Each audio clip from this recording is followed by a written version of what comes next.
Hey guys, tonight we're stepping into the muddy sandals of a samurai. Not the glorious movie screen samurai you're picturing, all stoic honor and perfect sword swings. No, tonight, we're talking about the real deal.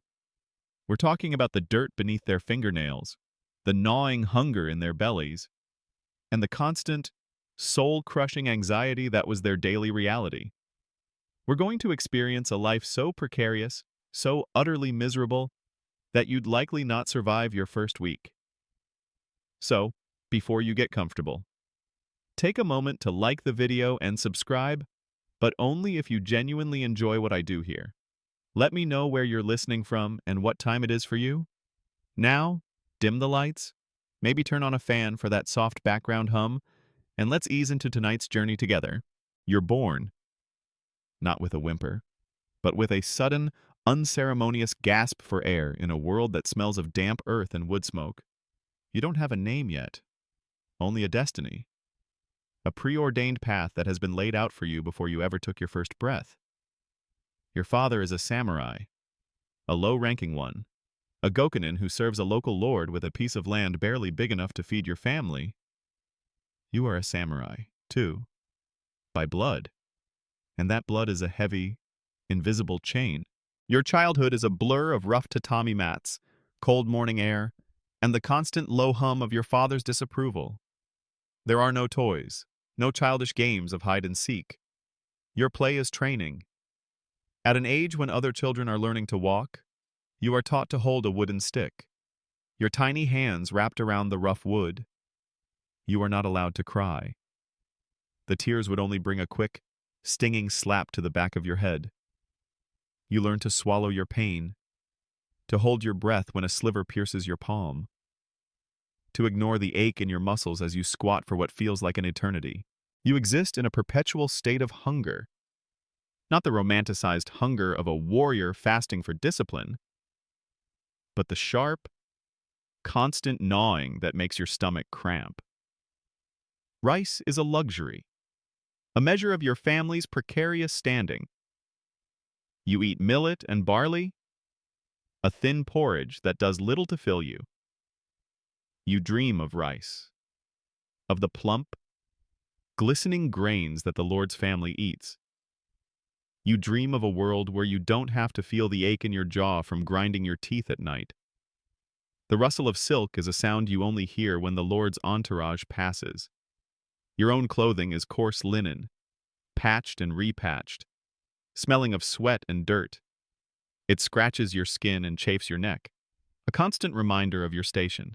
Your father is your master, your teacher, and your tormentor. He is a man hardened by a life of hardship, a man who knows that a single mistake could cost you your life, and his. He has no time for tenderness. His love, if you can call it that, is a fierce, unforgiving pressure to be perfect. Every morning, you rise before the sun, your small body shivering in the cold. You go to the training ground, a patch of hard, packed earth behind your humble home, and you begin. You swing the wooden sword 1,000 times, 2,000 times, your arms scream, your back aches, but you continue. Your father stands over you, a stern shadow in the pre-dawn light. Again he barks. Your stance is weak. Your wrist is loose. There is no encouragement, only critique. You are a tool to be sharpened, a weapon to be honed. The purpose of your existence is to serve, to be ready to die for a Lord who may never even know your name. This is your reality. This is the destiny you were born into, and there is no escape. The only way out is through a path of endless, grueling discipline. This continuous training is a historical fact that is often overlooked in popular culture. The legendary sword skills of the samurai were not born of innate talent, but of a brutal, lifelong regimen. It was not just about fighting. It was about building a body and mind capable of enduring immense physical and psychological stress.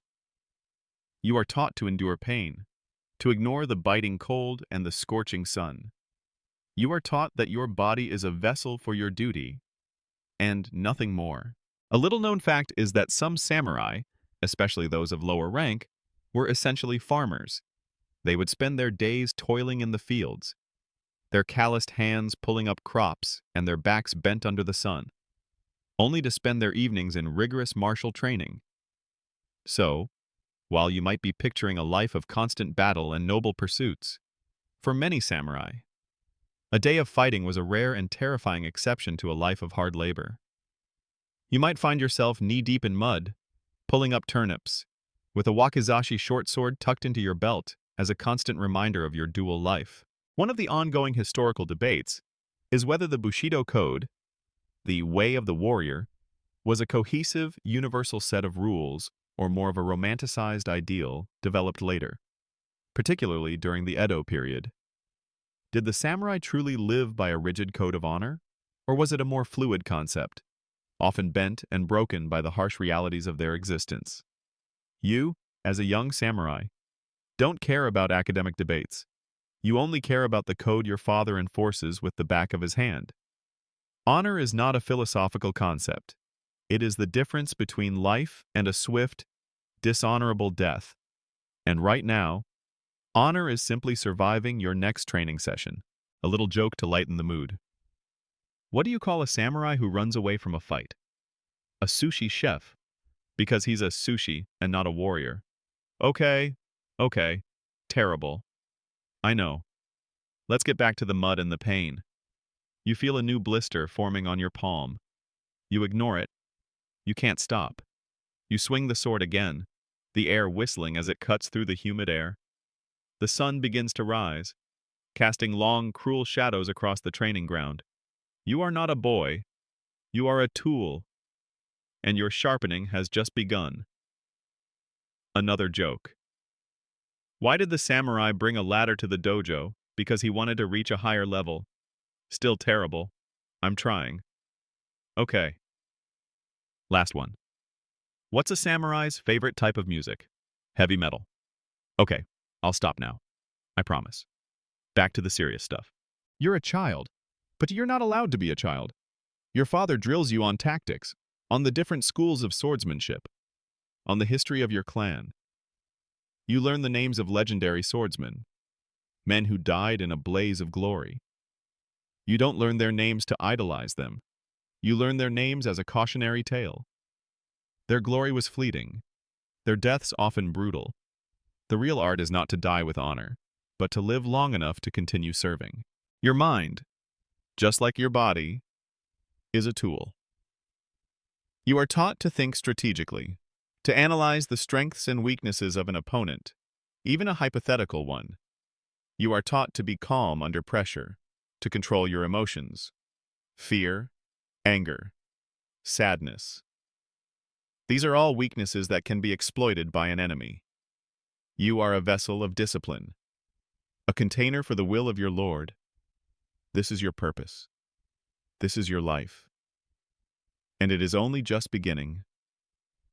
The rustle of the leaves in the wind is a cruel whisper. It tells you that a destiny you didn't choose awaits. A destiny of hardship, duty, and ultimately, a potential violent end. You lie in your bed at night, your muscles twitching with exhaustion, and you hear the wind outside. It sounds like a whisper. It sounds like a warning. You are a samurai, and you are trapped. The weight of your future is already a crushing burden, and you're just a boy. The cold night air is a harsh embrace. You pull your thin blanket tighter, and you pray for sleep to come quickly, to offer a temporary escape from the relentless demands of your life. You graduate from the wooden stick to the real thing, a bokken, a heavy, dense training sword made from red oak. It is heavier, unforgiving, and the strikes you deliver now land with a bone-jarring thud. Your hands are a mess of calluses and blisters, your knuckles are scraped raw, and your back is a perpetual landscape of aches and knots. This isn't just training anymore. It's a slow, methodical hammering of your body into a weapon. Your father's discipline only intensifies. He no longer tolerates a misstep, a moment of hesitation. He will strike you with a bamboo shinai if your posture is wrong, or with the flat of the bokken if your form is sloppy. The sting of the blows is a lesson in itself. Pain is a distraction, and distractions get you killed. You learn to breathe through the pain, to push past the burning in your muscles, to ignore the sweat that stings your eyes. You learn to exist in a state of constant, low-level discomfort, a state that becomes as natural as breathing. The training expands beyond the sword. You learn to use the yari, the long spear, a deceptively simple weapon that requires immense core strength and a dancer's balance. You learn the naginata, the pole weapon with a curved blade, designed to cut down cavalry. You learn the bow, the yumi, and the sheer, exhausting effort it takes to draw the massive, asymmetrical weapon. Your back and shoulders burn as you hold the tension. Your fingers tremble as you release the arrow. You learn how to fall, how to roll, how to absorb an impact. You learn to do all of this in the blazing sun of summer and the freezing wind of winter, your thin clothing offering little protection. Your education is not just physical. You are taught strategy, not from books, but from your father's weary stories of battles he has seen. He speaks of flanking maneuvers, of ambushes, of the importance of terrain. He teaches you to read a battlefield, to see not just the men, but the flow of the land, the choke points, the lines of sight. You are taught to be a quiet observer, to listen more than you speak, and to analyze everything you see. You learn to care for your weapons. This is a ritual, a sacred duty. You learn to oil the bokken, to check it for splinters. You learn to clean the rust from the practice spear. These are not just tools, they are extensions of your will, and they must be treated with reverence. A dull blade is a dead samurai. A splintered hilt is a weakness. You learn to take pride in the simple, mundane acts of maintenance, for they are the foundation of your survival. A little-known fact is the use of tameshigiri, or test cutting, where samurai would practice their sword strokes on various targets, including bundles of straw, bamboo, and sometimes even the bodies of executed criminals. For you, this is a distant, horrifying concept. Your father is a low-ranking samurai. He can't afford such luxuries. Your targets are logs and bundles of straw that you tie together yourself. You learn to feel the difference in the resistance, to adjust your swing, to find the sweet spot of the blade. The feeling of the blade cutting through the tough straw is a rare, satisfying feeling. A brief moment of validation in a life of constant criticism. One of the ongoing academic debates is the extent to which samurai were truly warriors versus bureaucrats. With the country experiencing periods of relative peace, many samurai had to find new roles to justify their existence. So, as you are honing your physical skills, you are also being taught to read and write. You learn to count, to keep records, to manage your family's meager rice stipend. This is the boring, unglorious reality of a samurai's life. You might spend all day practicing your sword, but your evening is spent hunched over a ledger, your head aching from the numbers, your hands cramped from the brush. It is a dual existence, a life of constant physical violence and a life of mind-numbing clerical work. You remember the first time your father told you to spar with him using the bokken? He was like a whirlwind, a blur of motion and raw power. He didn't hold back. You fell again and again, your body hitting the hard ground with a jarring impact. Your head ached, your teeth rattled, and you could taste the dust in your mouth. But you got up. You had to. Your father's eyes were like stone, waiting for you to surrender. You didn't. You kept getting up, kept raising your bokken, your arms feeling like lead. He finally stopped, his chest heaving, his face expressionless. He simply turned and walked away.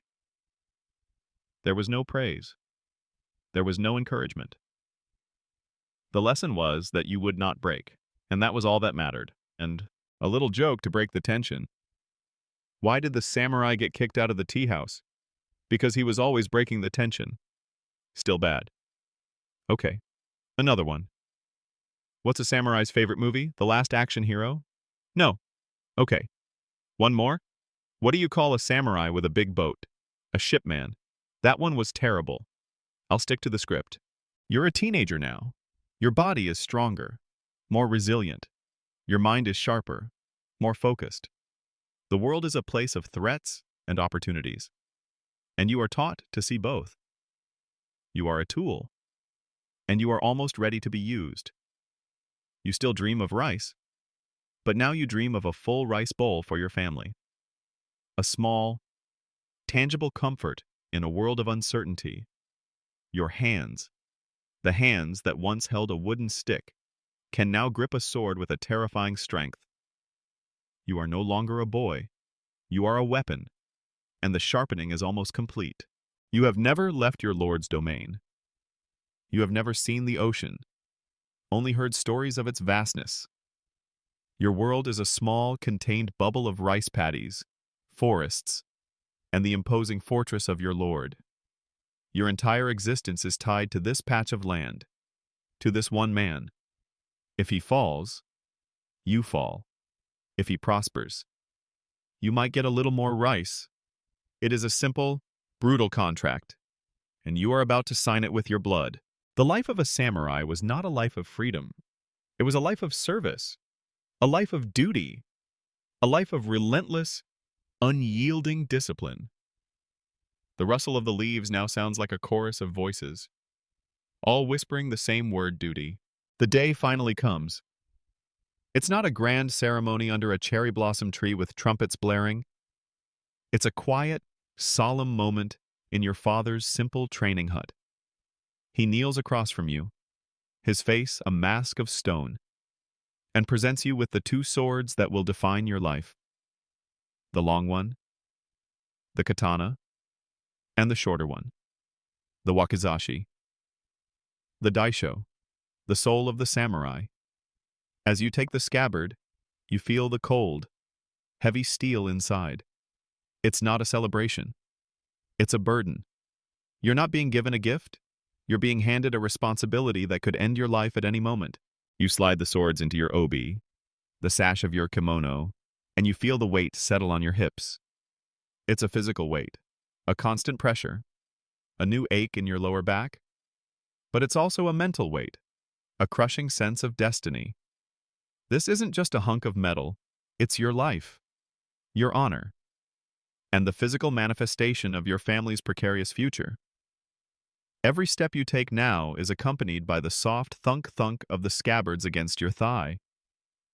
It's the sound of your new reality, a never-ending drumbeat of duty. Your first official duty isn't a glorious battle or a high-stakes duel.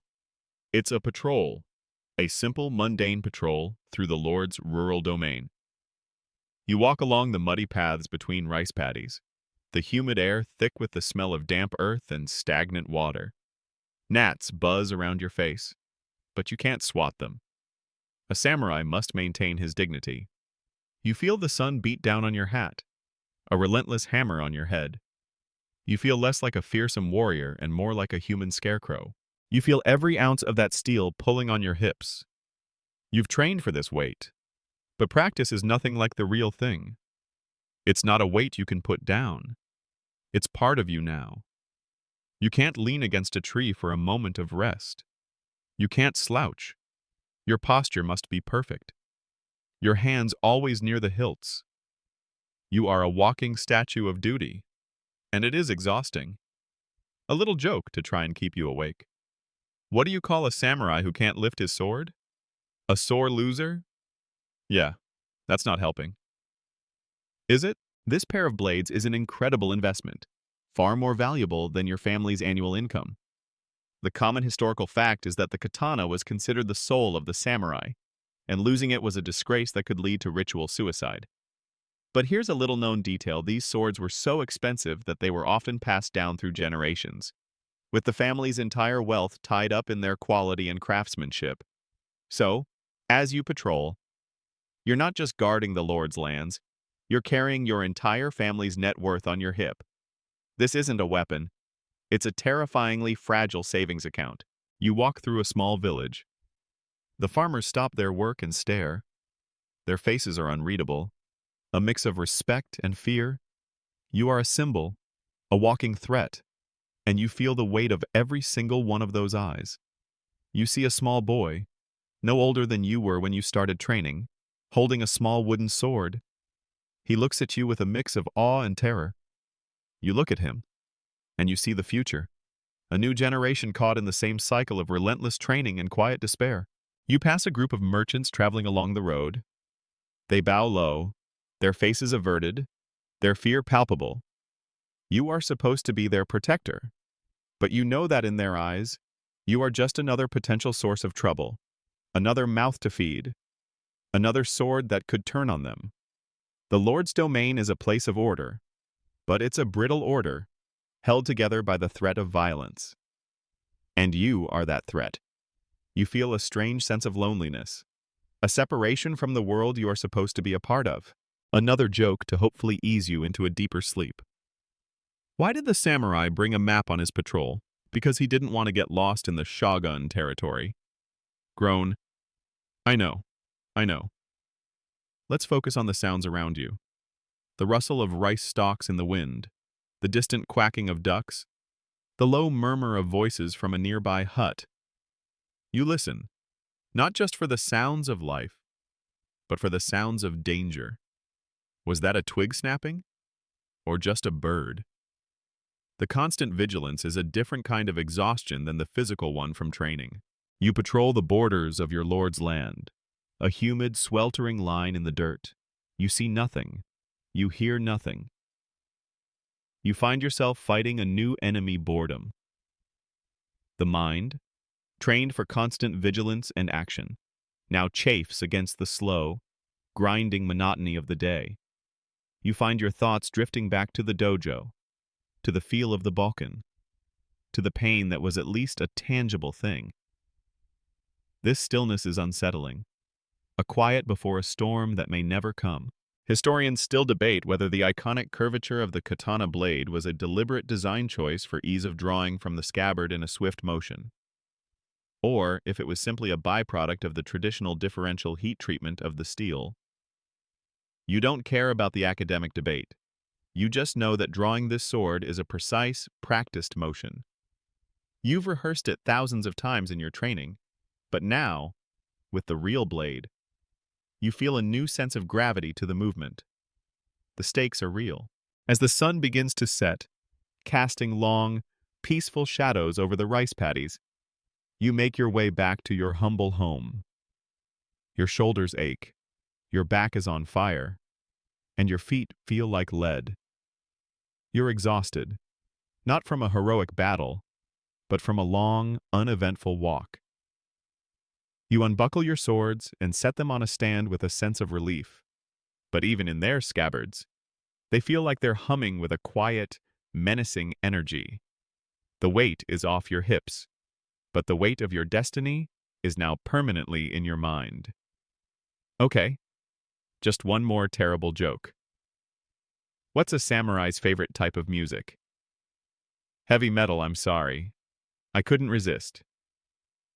Now, let's get you ready for sleep. You are a cog in a great silent machine. Your life is not your own.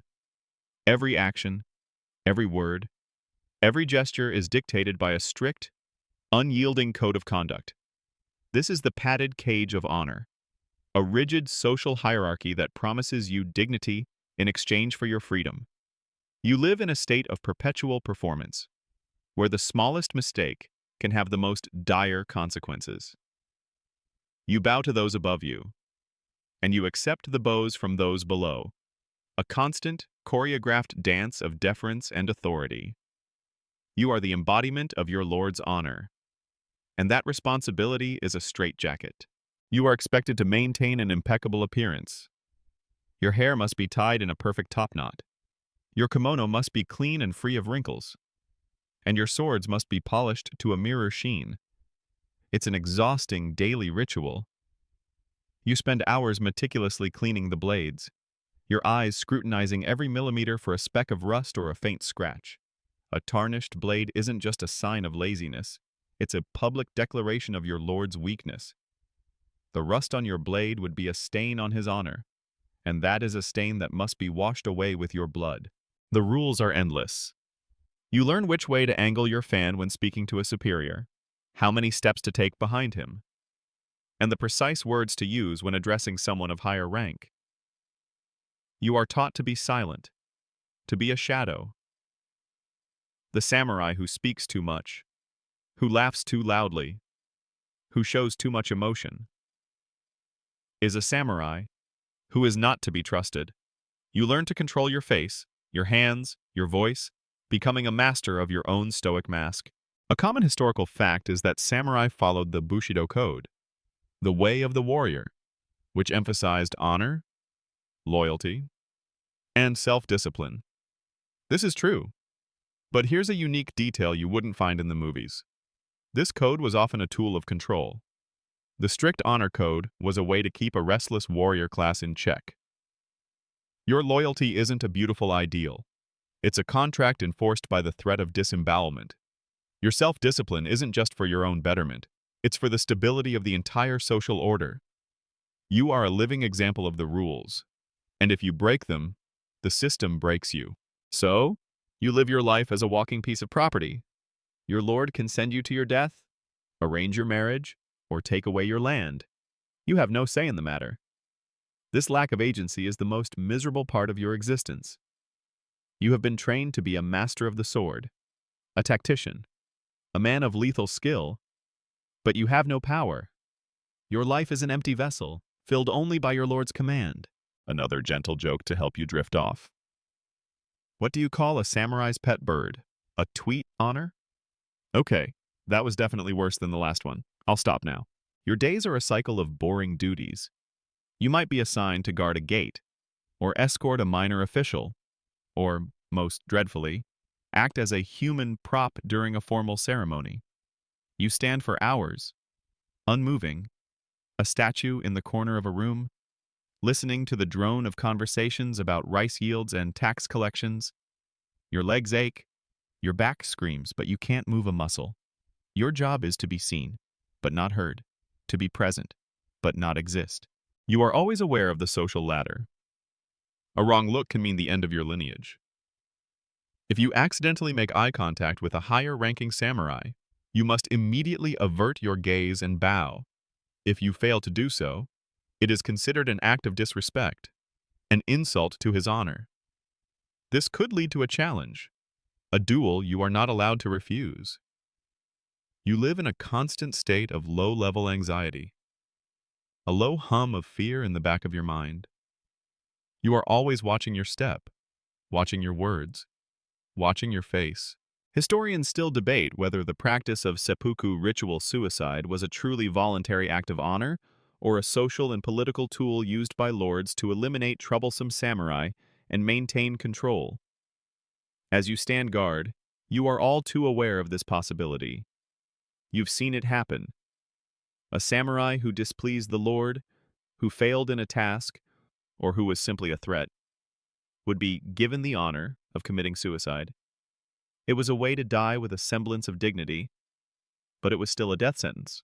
Your life is a paradox. You are a warrior, but you spend most of your time avoiding conflict.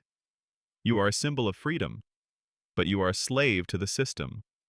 You are a man of honor, but your honor is a chain that binds you.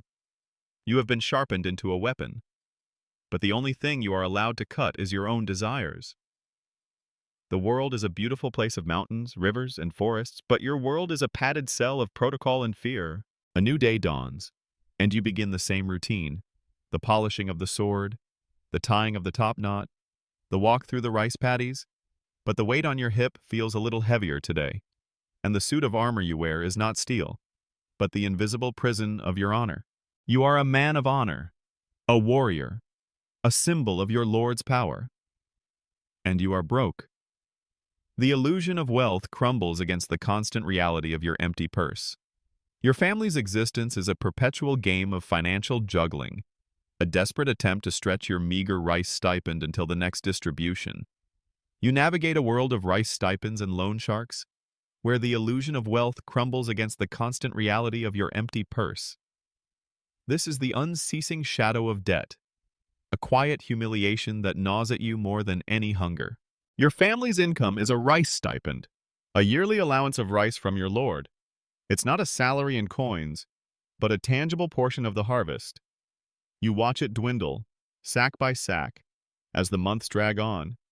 You sell a portion of it to a merchant in town for a few coins, just enough to buy salt, oil, and maybe a little fish. The exchange is always a negotiation, a slow, agonizing dance where the merchant holds all the power. He knows you need the money. He knows you have no other options. A common historical fact is that the samurai were the ruling class, but this doesn't mean they were all rich. In fact, many were in a state of perpetual poverty. The stipend was often just enough to survive. And any unexpected expense, a new kimono for your wife, a doctor's visit for your child, a repair on your house would throw your family into a financial crisis. Your life is not a grand adventure. It's a spreadsheet of meager income and overwhelming expenses. Here's a little-known detail during times of peace. Samurai were forbidden from engaging in trade or commerce, as it was considered below their station. You are a warrior, not a shopkeeper. This created a profound irony. You were the ruling class, yet you couldn't use your own skills to earn a living.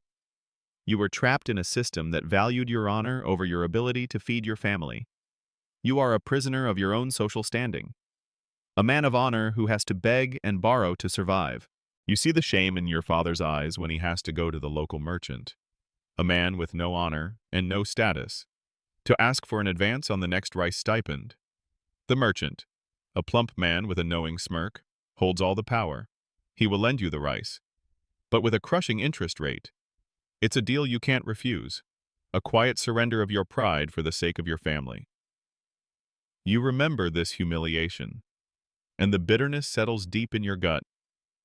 A warrior's pride is a fragile thing, and you're watching it erode, sack by sack. Another gentle joke to help you sleep. Why was the samurai bad at saving money? Because he was always drawing his sword. Okay, that one was pretty bad. Let's try again. What did the samurai say when his wallet was empty? I have no sense of honor. Yeah, that's what I'm aiming for. A quiet groan. You try to find ways to supplement your income. You can't work a regular job, so you use your skills in other ways.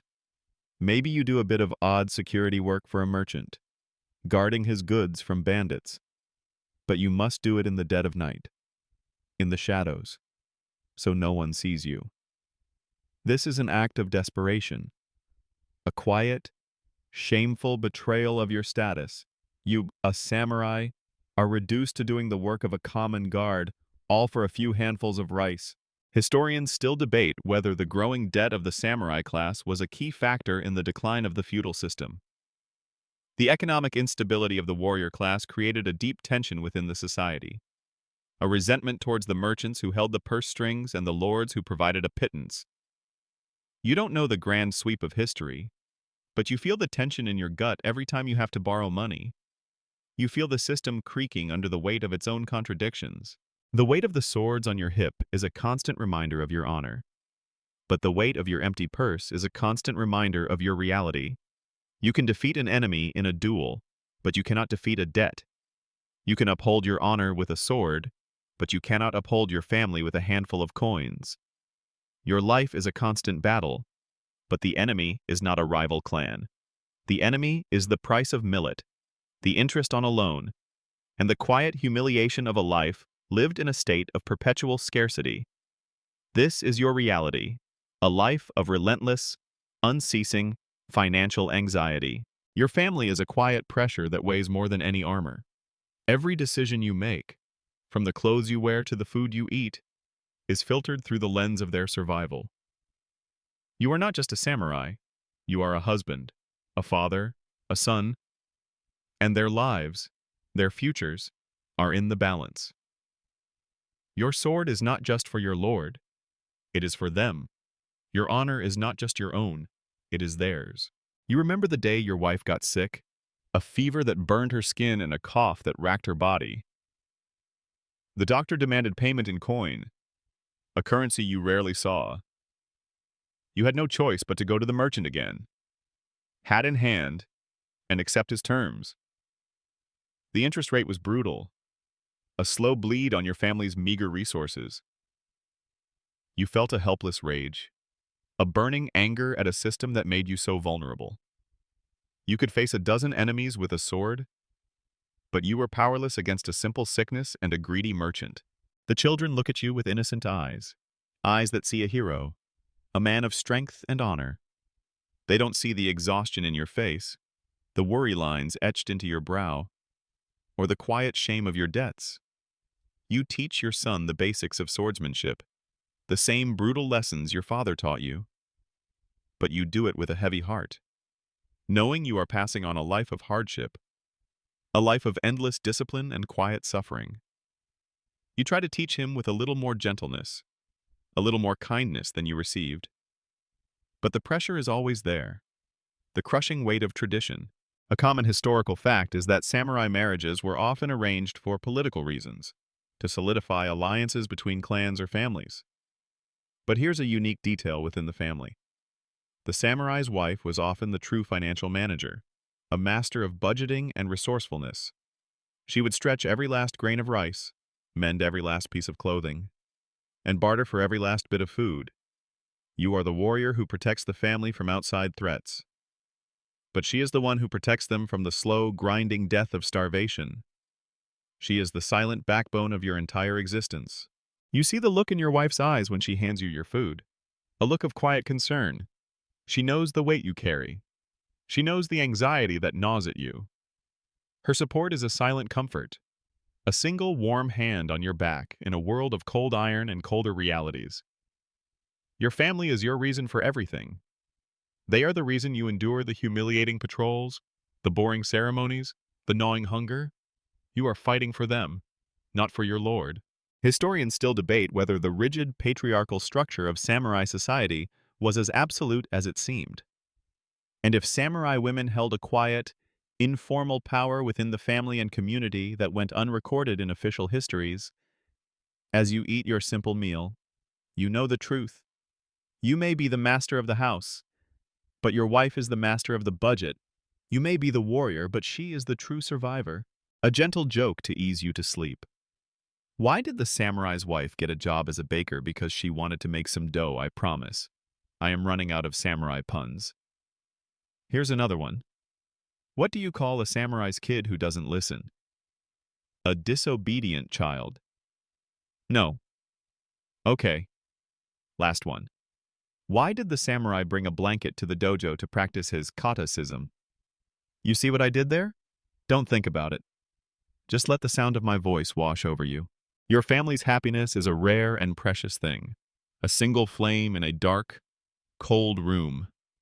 You cherish the moments when your son laughs, or when your wife smiles. These moments are your true reward, your true honor. You are not a hero in a legend. You are a man trying to protect the people he loves in a world that is constantly trying to crush you. The weight of your family's survival rests on your every move, a quiet pressure that weighs more than any armor. The great battles fade. The drums of war fall silent. The country enters a period of long, enforced peace. You are told this is a blessing, a golden age of stability and prosperity. But for you, it is a curse. You are a weapon that is no longer needed. You face a new kind of war, the slow, grinding decay of purpose in a world that has no place for its warriors. Your patrols become even more monotonous. The villages are quiet. The roads are empty of bandits, and the fields are a landscape of serene, cultivated rice paddies. The constant vigilance that once defined you now feels pointless.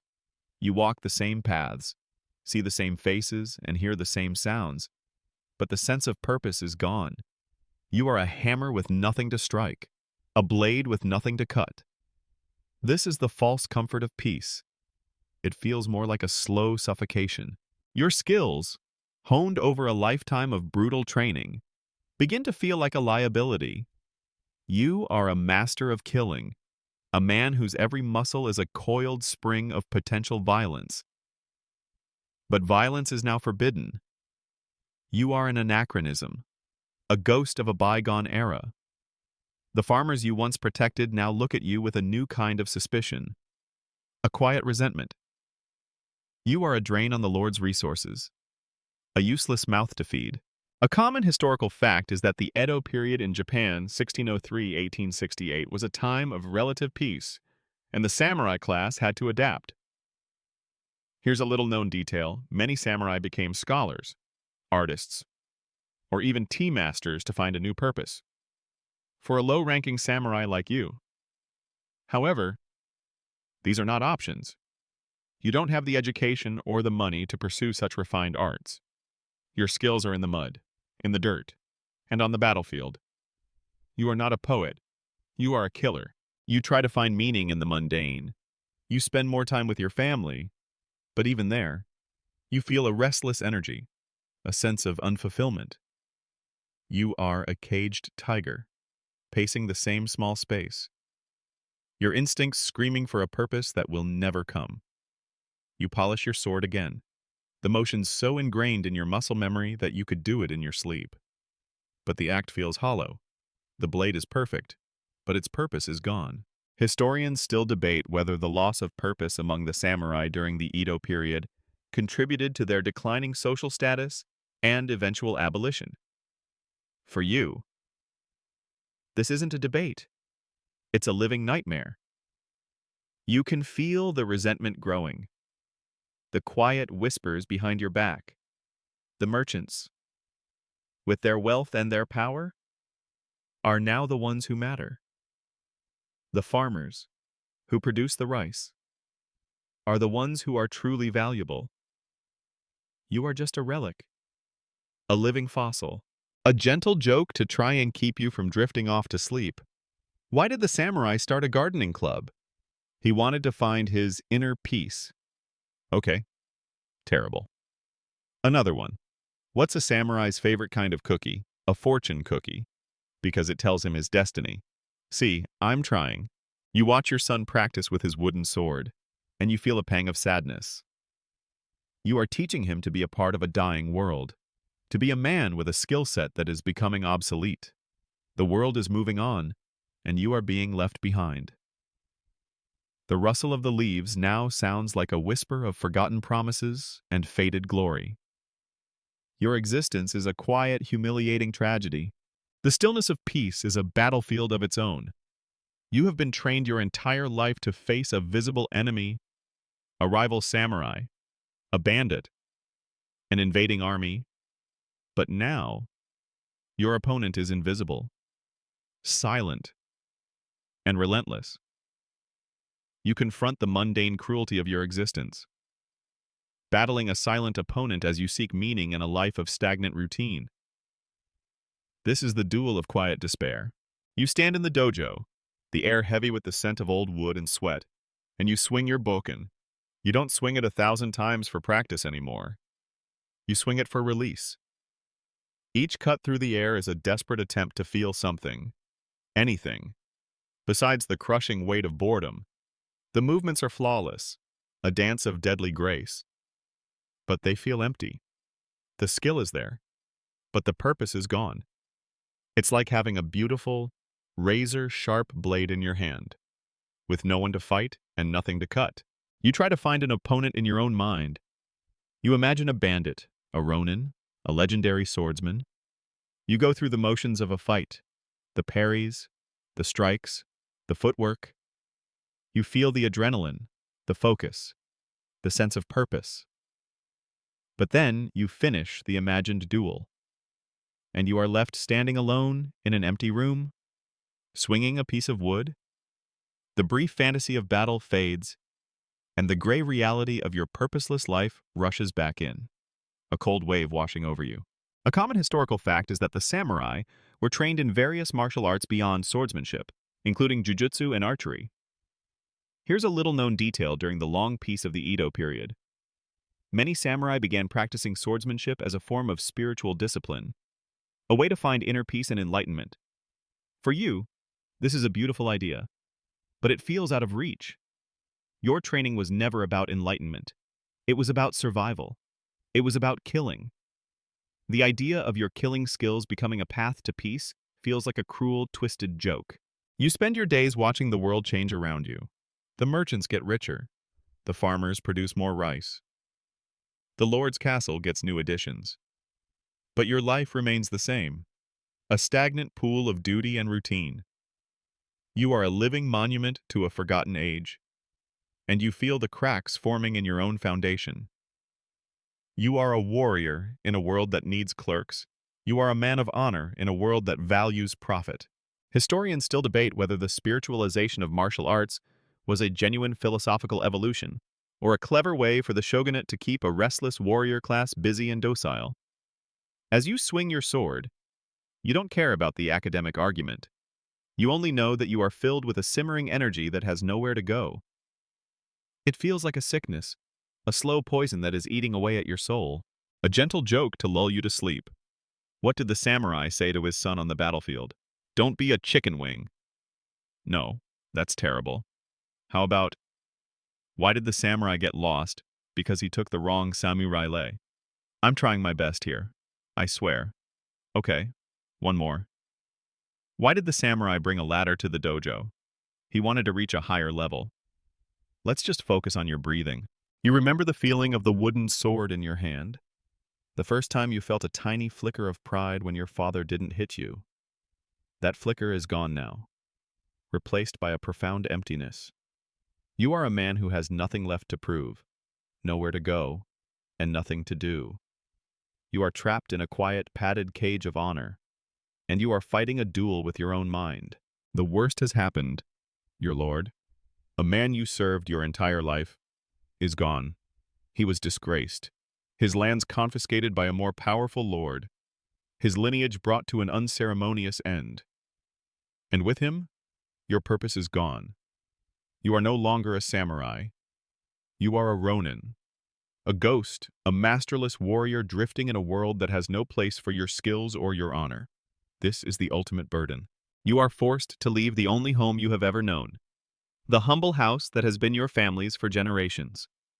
The land is not yours. It belongs to the new lord. You pack your meager belongings onto a cart, your wife and children walking beside you. The only thing you still possess is your swords. They are the last tangible links to your old life. And now, they are just a heavy, useless weight.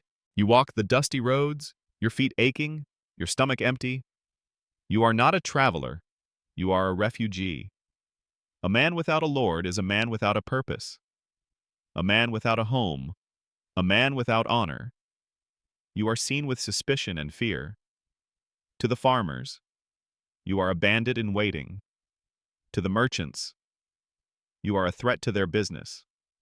To the other samurai, you are a stain on the honor of their class. You are an outcast, a pariah. A common historical fact is that many ronin became mercenaries, bodyguards, or even bandits to survive. Here's a little-known detail: becoming a ronin was so shameful that some samurai would simply disappear, abandoning their families and their old lives rather than face the humiliation.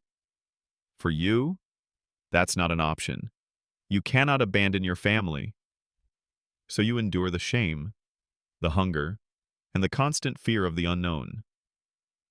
Your only option is to keep moving, to search for a new lord, a new purpose, a new rice stipend. You try to find work. You offer your services as a bodyguard, but no one wants a ronin. You offer to teach swordsmanship, but you are a low-ranking samurai with no prestige. Your skill, the one thing you were trained for your entire life, is now a mark of your shame. You are like a master blacksmith with no forge, a master farmer with no land. Your hands, once calloused from training, are now blistered from the long walks and the heavy loads. Historians still debate whether the ronin were a genuine social threat, or if their existence was exaggerated in literature and popular culture. For you, the threat is real, not just from others, but from yourself. The temptation to use your sword to take what you need is a constant, dark whisper in the back of your mind. You are a starving man with a weapon, and the line between honor and desperation is razor thin. You fight this temptation every day, a new, internal duel. Another gentle joke to try and help you sleep. What did the Ronin say when he lost his job? I'm dislorded. No. Okay. Last one for the night. Why did the Ronin get a job at the bakery? He wanted to make some dough minion. You're probably asleep already. Your family is your only anchor in this drifting world. Your wife's quiet strength. Your children's innocent questions about when you will have a home again. Their trust is the only thing that keeps you from giving in to despair. You are a samurai without a master, a man without a place in the world. Your journey is an endless, weary path, and you are leaving behind only the echo of a forgotten life. Your journey ends not in a blaze of glory, but in a quiet, tired resignation. The endless search for a new lord, a new purpose, has ground you down. Your wife's hair is now streaked with white, your children are grown, and your bones ache with a deep, weary fatigue that has nothing to do with training. You are an old man, and your life, lived in the shadow of a sword, is nearing its end. This is the final weary path. You finally stop wandering. You settle in a small, remote village, a place where no one asks questions, and a Ronin can find a quiet existence. You work as a simple guard for the village's small granary, a job that pays you in a few handfuls of millet and the occasional fish. It's a job a common farmer could do, and the irony is not lost on you. You, a man trained to kill armies, are now protecting sacks of grain from hungry birds. You still polish your swords, a daily ritual born of habit, not honor. The blades gleam, a terrifying beauty in the dim light of your hut. They are a monument to a life that never was, a life of honor and purpose that was always just out of reach. You look at your hands, gnarled and calloused, and you see the story of a life lived in dirt and discipline, a life of silent suffering. A common historical fact is that the swords of a samurai were considered his soul. Here's a little-known detail in the latter part of the Edo period. Many impoverished samurai were forced to sell their family swords, the very symbol of their honor, just to survive. You held on to yours, a desperate grip on a past that is now nothing but a memory. They are a testament to your stubborn pride, a pride that cost you a peaceful life. You sit outside your hut on a warm evening, watching the sun set over the mountains. The air is still, and the only sound is the rustle of the leaves and the gentle chirp of crickets. You think back on your life, the endless training, the gnawing hunger, the constant anxiety. Was it worth it? Did you live a life of honor? You are too tired to answer? The questions don't matter anymore. All that matters is the quiet peace of this moment. A peace that came not from a sword, but from the simple act of laying it down. Historians still debate whether the samurai truly found peace in their later years, or if they were plagued by a sense of failure and a loss of identity. As you sit there, you know the answer. There is no glorious ending, no grand final battle. There is only a quiet, tired resignation, and the knowledge that you did what you had to do. You protected your family, you endured, a gentle joke to try and keep you from drifting off. What did the old samurai say when he was tired? I'm sored out. Okay, that's just terrible. How about, what's a samurai's favorite kind of tea? Hishi tea. Get it. Never mind. Just close your eyes. Your journey is over. The rustle of the leaves now sounds like a lullaby, a soft whisper telling you to rest. You lived a life of misery and duty, but you lived. And in the end, perhaps that was enough. You close your eyes, and you let the quiet darkness of the night wash over you, finally free from the weight of your sword and the burden of your honor.